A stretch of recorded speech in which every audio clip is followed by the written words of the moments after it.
Welcome to the next installment of Chapter 11, looking at Section 11.2.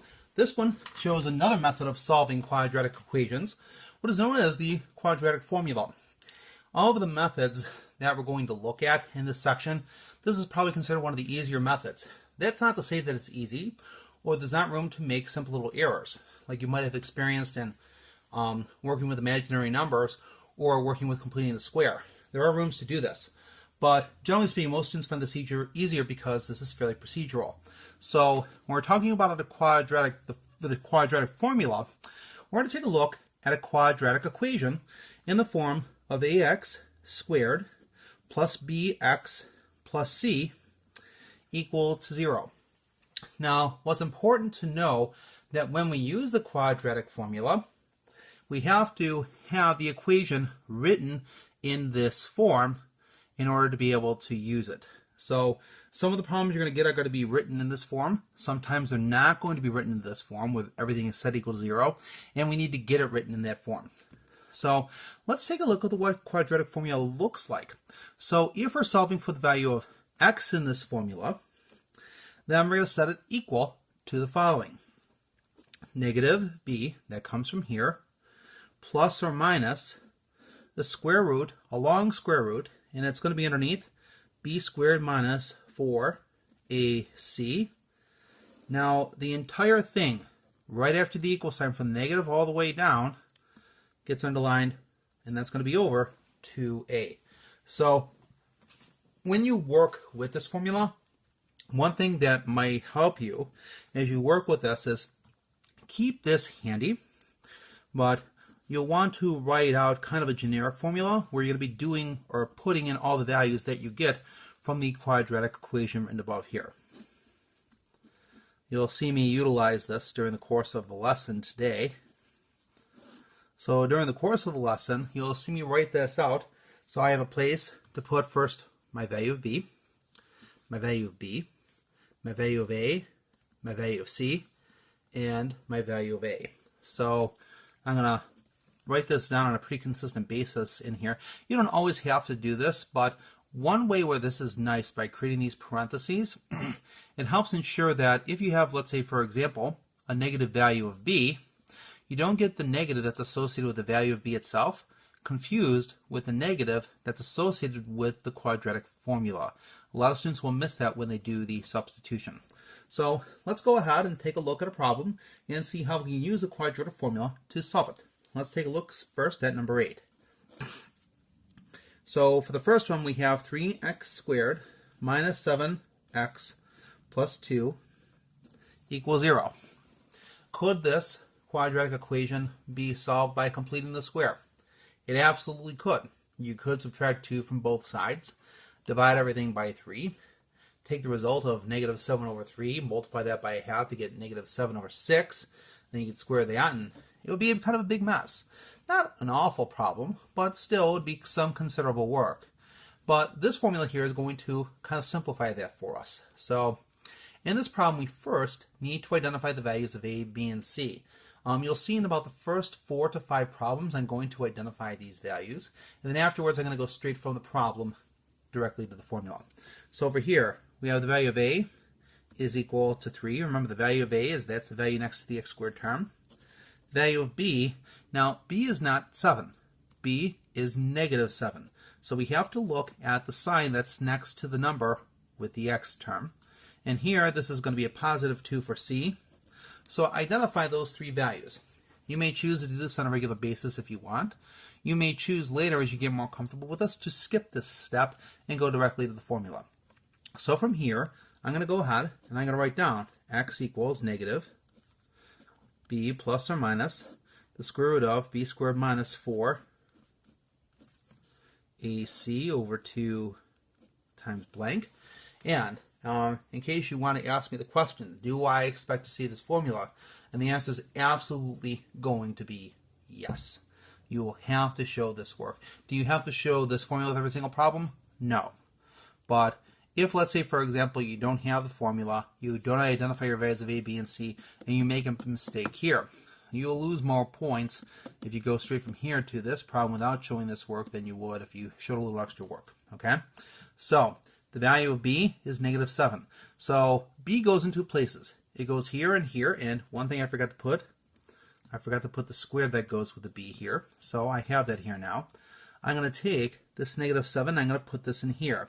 So just take note that here is a negative 7 with a negative on the outside. This negative is with the number, and this negative is part of the formula. A lot of students miss this. It's a key element in why students will use this improperly. I'm going to put negative 7 here also. A is put in two places, next to the 4, and that's going to be 3, and it's put here as well. And finally, the value of C shows up in one place, that's 2. That's going to go right here. So, one thing that'll help students to kind of work and simplify quadratic equations and solve them using the quadratic formula is to kind of separate the work out a little bit. So let's see what we can do to kind of simplify this. So first I have minus and negative 7, so that's going to be 7. I have the plus and minus here. Well, this is going to reduce to some number. Maybe it'll be some number under a radical. Maybe it'll be something that has it's a perfect square. Maybe it'll be something else. But I'm going to just hold a space there for now. And then I'm going to take 2 times 3, and I'm going to make this a 6. So what I'm going to do, instead of trying to work with all the number crunching in this very confined space, is I'm going to go ahead and I'm going to take this to the side a little bit. So I'm going to bring this part down here, and I'm going to bring this down below. Again, feel free to go back, pause, rewrite, however you want to do to kind of demonstrate for this for yourself clearly. So this is going to be negative 7 squared minus 4 times 3 times 2. And all this needs to be under a radical. So there are two calculations you really need to perform first. And what I'm going to do before I put a radical around everything again is just perform these two sets of calculations. Here I have negative 7 squared. Well, that is negative 7 times negative 7, so that's going to be 49. Here I have 4 times 3, which is 6, times 2, which is 12. Now let me bring the minus sign down, and then let me introduce the radical again. So in this problem now, we're going to have 49 minus 12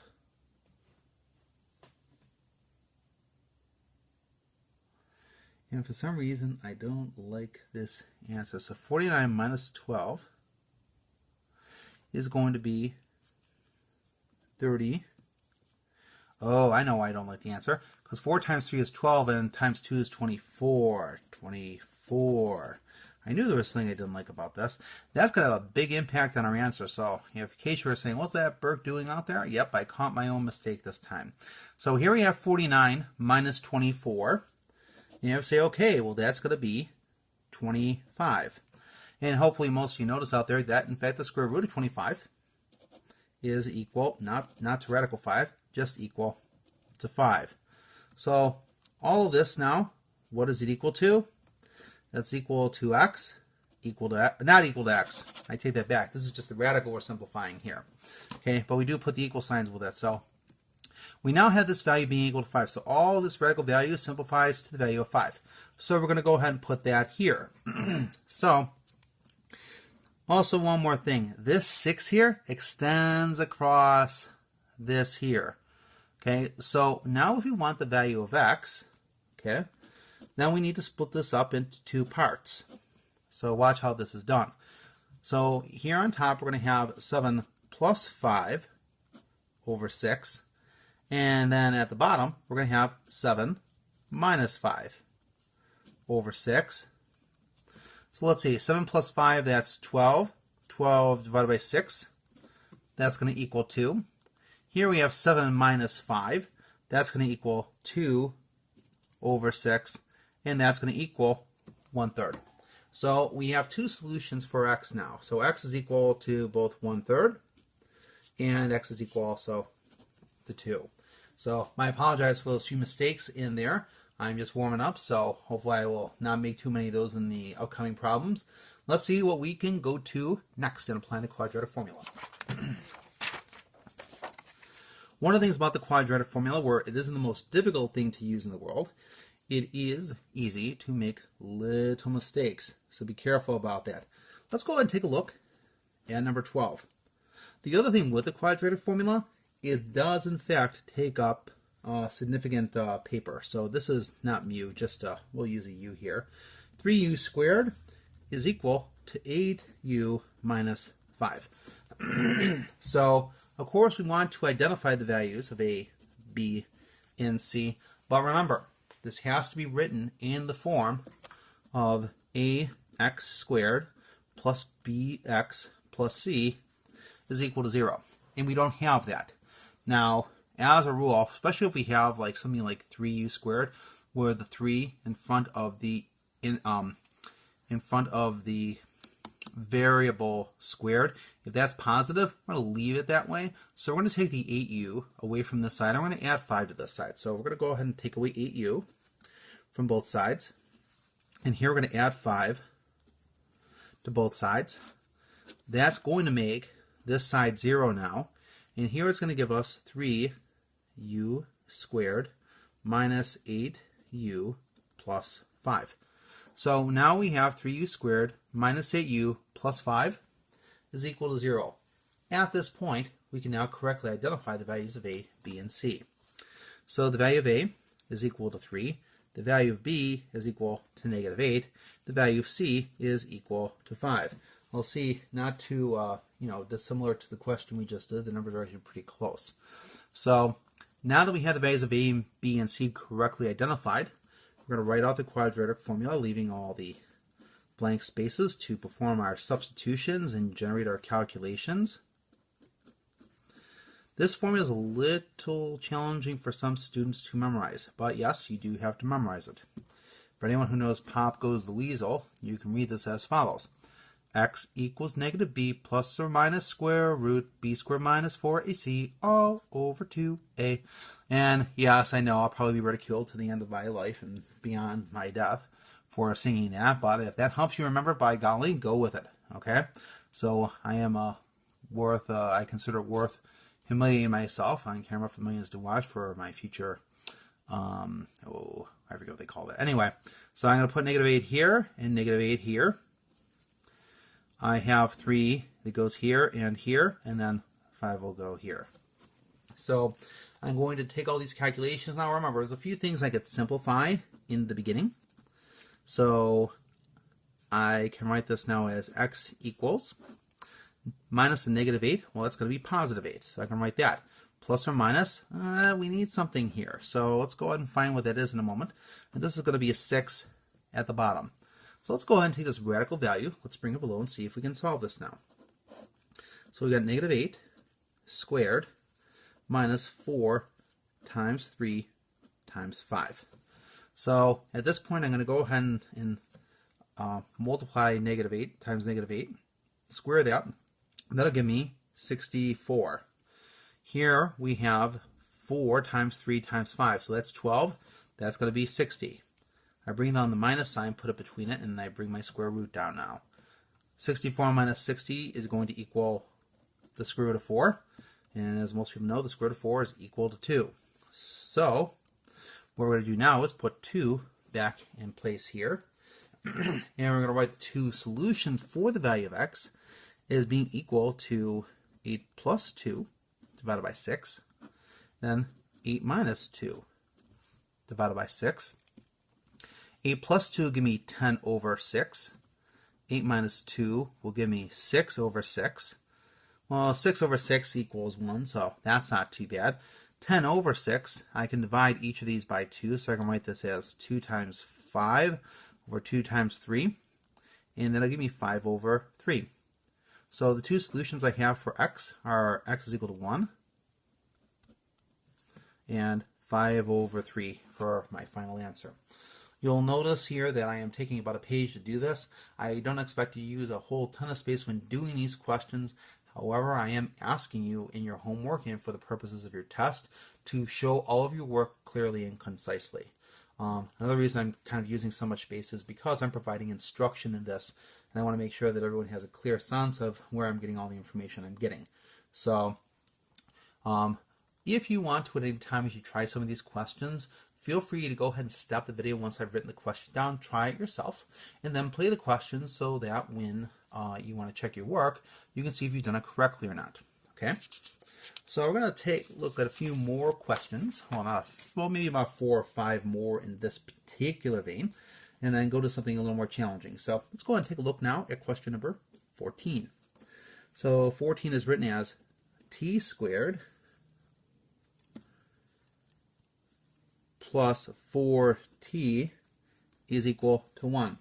One thing that has just occurred to me that in the problem in number 12 that we originally started by using a u. Later I introduced the x into the formula because that's the common formula. So make sure that when you're expressing your solution, make sure to use the value of u, or the value they give you, and not the value of x. So I'll try to be a little more attentive to that here. So let's take a look at this. So right now I need this written in, well, we usually refer to it as ax squared plus bx plus c is equal to 0. So here, because we're looking at t being the unknown we're trying to solve, we can write this as a t squared plus bt plus c is equal to 0. So instead of the x, it's just the t. Now, you can't always do this with everything because sometimes a is going to be the unknown, and you don't want to confuse the a, that's the variable that you're trying to solve for, with an a that represents the coefficient or the number in the formula. So just a careful sticking point because it's probably going to come up in a few problems you will see later. Okay. So first thing, I need to get it set equal to 0, so I'm going to subtract 1 from both sides. So this is going to give me t squared plus 4t minus 1 is equal to 0. So in this one, the numbers are pretty small, but let's see what kind of solutions this is going to get for us. So we have the value of a. Now the a is going to be the number that's next to the t squared term. That's going to be 1 here. The value of b is going to be the number next to the t term, which is going to be equal to 4. And then the c is going to be the number that's by itself, which is negative 1. So we have a negative value of c for the first time. Let's go ahead and write down the formula. So this is going to be t is equal to negative b plus or minus the square root of b squared minus 4ac all over 2a. And from that point, I'm going to go ahead and put my stuff in. So here's 4, here's 4, here's 1, here's 1, and here's c, that's going to be negative 1. So let's see how this impacts our calculations now. So it's going to look a little different. So now we'll have t equal. This is now, because the value of b is positive, this is going to give us a negative 4. So that's the first time we've seen that in the examples today. Plus or minus some other number we're going to get here. And then 2 times 1 is equal to 2. Let's go ahead and see what we do to simplify this number underneath the radical. And let's write this below. So this is going to be 4 squared minus 4 times 1 times negative 1. Well, 4 squared, that's equal to 16. 4 times 1 is 4. 4 times negative 1 is negative 4. But we still have this negative here too. This is another common point students confuse.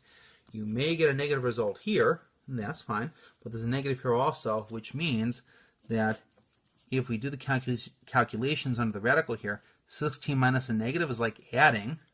So it's like equal to 16 plus 4, which is equal to the square root of 20.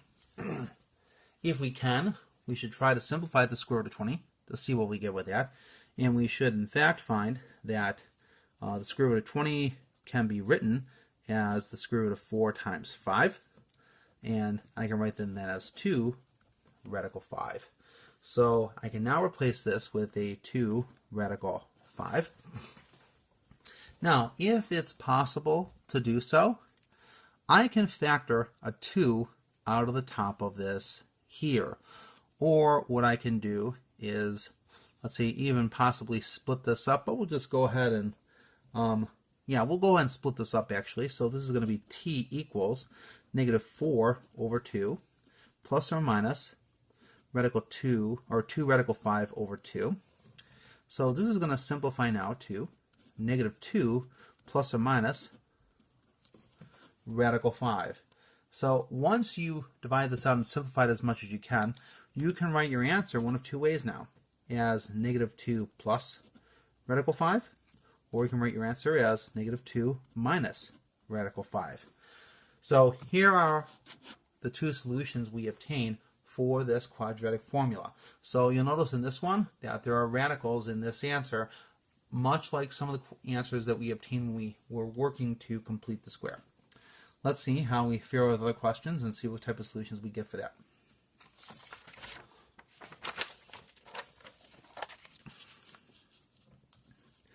Okay, so let's go ahead and take a look at question number 22.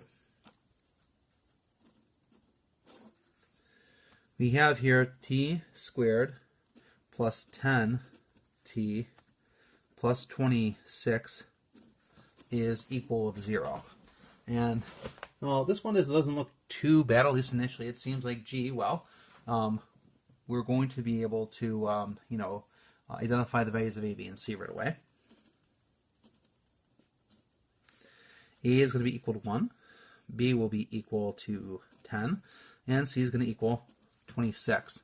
So let's write out a formula. We got t is going to equal negative b plus or minus the square root of b squared minus 4 times a times c over 2a. And I'll put everything in now. 10, 10, 1, 1, and then 26. So when I put all this in now, let's go ahead and write this over again. So t is going to equal negative 10. Down at the bottom we'll get 2, because 2 times 1 is 2. And now this radical. Let's see if we can simplify that a little further.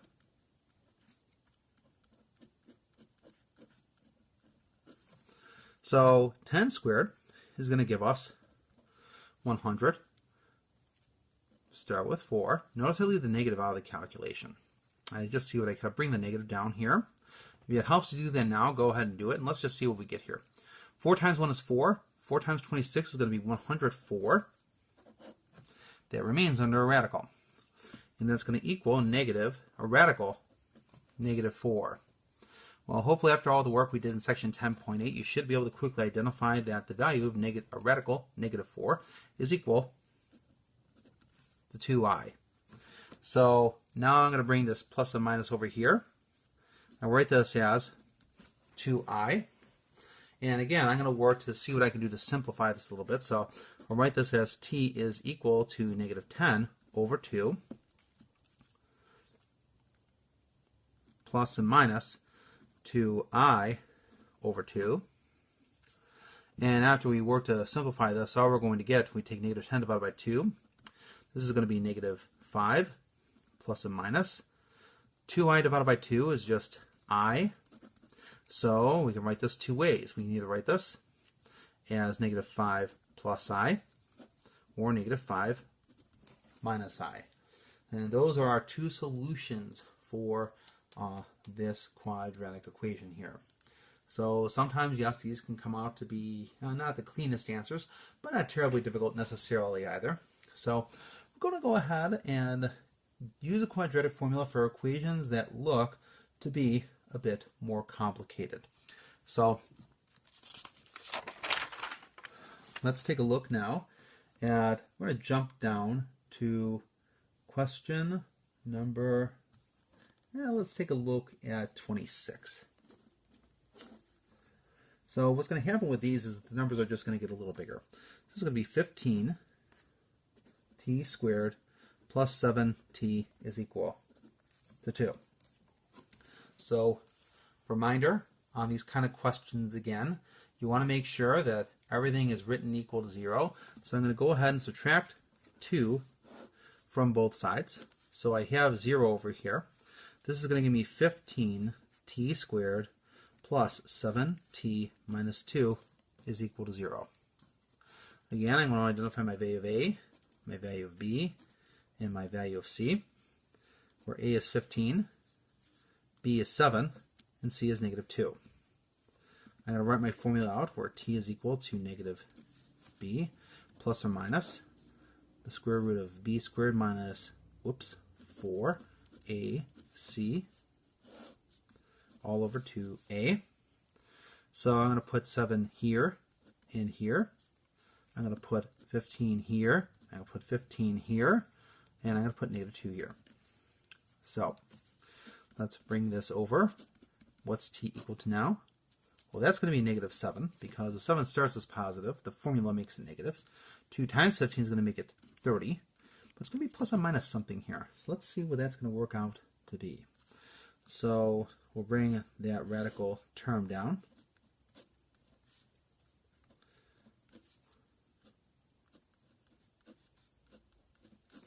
So let's look at what happens here. 7 squared is going to give me 49. Let's bring down the minus and just do this calculation. Watch your signs. 4 times 15 is 60. 60 times negative 2, that's going to give me a negative 120. That's going to go under the radical now. Well, 49 minus negative 120 is like 49 plus 120.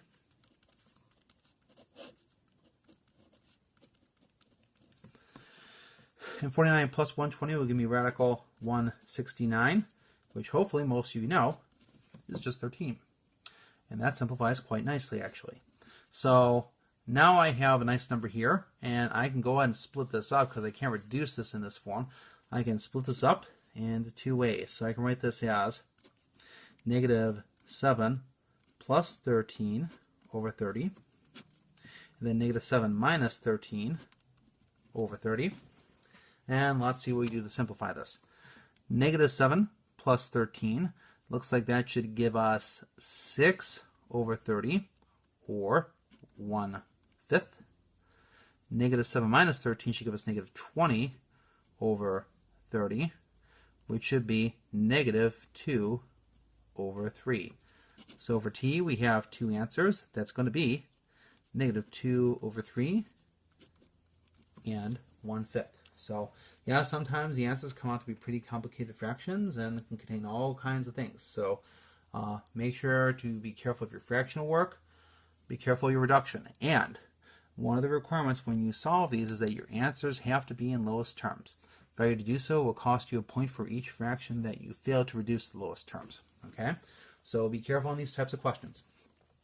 Now let's take a look at a question that will present some different types of challenges here. So, and let's take a look to see what we can do to manipulate these. So, we could be given a question like we are on 30. And this reads 5x times x minus 1 minus 7 equals 4x times x minus 2. So you're wondering, this looks nothing like the equation we were just putting into that formula. In this form, it doesn't. So we need to simplify it so that it does look that way. So this is going to call upon some of the algebraic skills that we looked at long, long ago at the beginning of the semester. We're going to have to do a little distributing and combining like terms. So I'm going to distribute 5x through here, and I'm going to distribute 4x through here, and multiply through. So this will give me 5x squared minus 5x. I'm going to bring down minus 7. 4x times x will be 4x squared. 4x times 2 will be negative 8x. Once we do the distribution, hopefully it'll make a little more sense how to proceed. We still need to get this equal to 0 in order to perform, or in order to factor this using the quadratic formula. So I'm going to go ahead, since 5x squared is the bigger one, I'm going to subtract 4x squared from both sides. And then I'm going to go ahead and add 8x to both sides so that this all becomes 0. On the left side, 5x squared minus 4x squared will be x squared. Negative 5x plus 8x will be plus 3x. And then I'm going to bring down minus 7. And now we have the original problem written in the form of ax squared plus bx plus c, so that we can now apply the quadratic formula to finding its solutions. So we'll start off by identifying. Now at this point, I'm no longer going to identify a, b, and c. Hopefully you can, if you want to do that for yourself, you're welcome to do so. I'm going to go straight to the formula.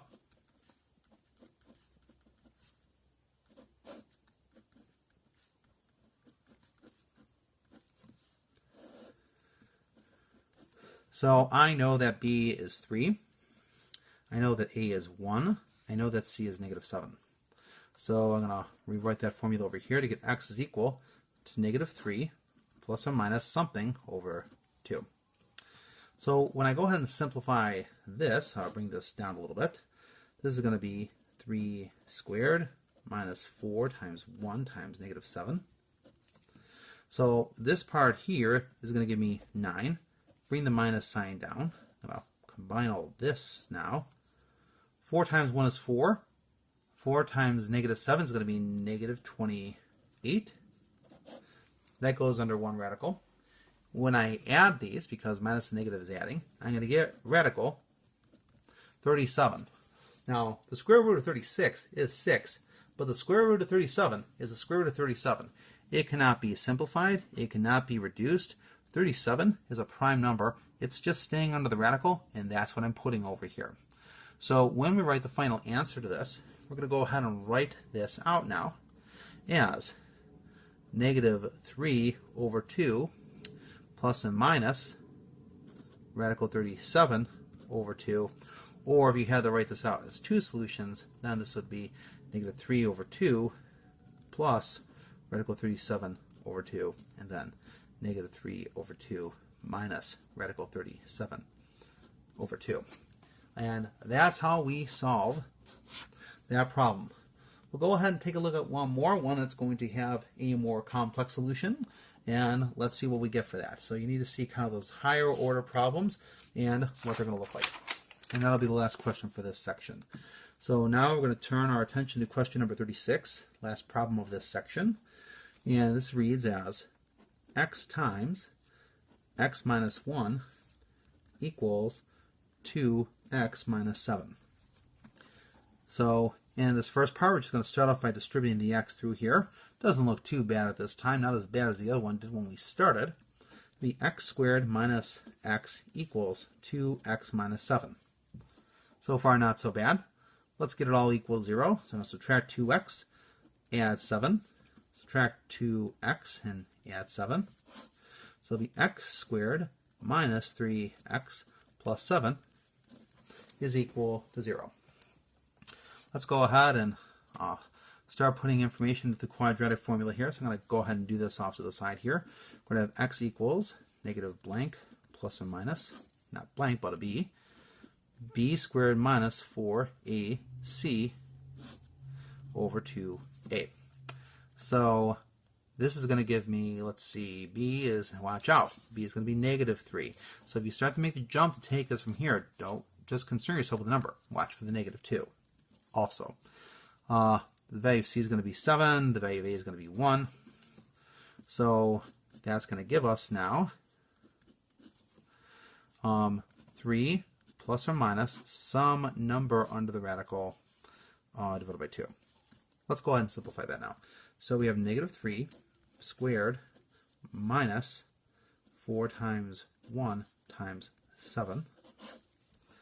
This is going to be 9 minus 28. Well, when we simplify that, 9 minus 28 is going to give us radical negative 19. The best I can do to simplify radical negative 19 is just simply write it as radical 19 in I. And because we're going to be writing these answers in a plus bi form, keep the I to the right, please. So this is going to be radical 19 I, and keep the I from outside the radical, clearly outside. I dock a point for it on a test. So when I write my answers for this here, I can write this as 3 over 2 plus and minus radical 19 over 2i. So here's another little feature. Because we have this as a fraction, we need to make sure that when we're writing something in complex form, we can identify the value of a from the form of a plus bi, not dealing with the quadratic formula we've been using for a, b, and c, but that the value of a in this part is equal to 3 over 2, and that the value of b is equal to 19, radical 19 over 2, and the I is to the right. That concludes the lesson for section 11.2. We are going to study in 11.3 an element of the quadratic formula known as the discriminant, and this will help us determine what type of roots are present in a quadratic equation.